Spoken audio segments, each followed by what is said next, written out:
ఆయన మాటలు శాశ్వతమైన మాటలు, ఆయన మాటలు జీవాన్ని ఇచ్చే మాటలు, ఆయన మాటలను మనల్ని ఉత్తేజపరిచే మాటలు, ఆయన మాటలు మన బ్రతుకుల్లో నిత్య జీవాన్ని కలగజేస్తూ పరలోక రాజ్యానికి వారసులుగా చేసే మాటలు.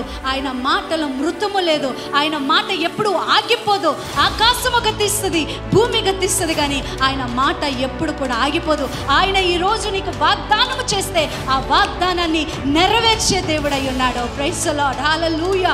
దేవుని ప్రియమైన బిడ్డలారా, సారాకి వాగ్దానము చేశాడు, ఇదిగో నేను ఇచ్చే దేశానికి నువ్వు వెళ్తే నిన్ను ఆశీర్వదించు వారిని నేను ఆశీర్వదిస్తానన్నాడు, నిన్ను శపించు వారిని నేను శపిస్తానన్నాడు. అలాగే అన్య జనుల యొక్క శత్రు సైన్యము ఎప్పుడైతే ఇజ్రాయేలీయుల మీదకు వచ్చినదో వారందరిని కూడా హతము చేసుకుంటూ వచ్చి దేవుడు తన ప్రజల పక్షాన యుద్ధము చేస్తూ ఉన్నాడు. Praise the lord. యేసయ్య నామానికి మహిమ కలుగును గాక.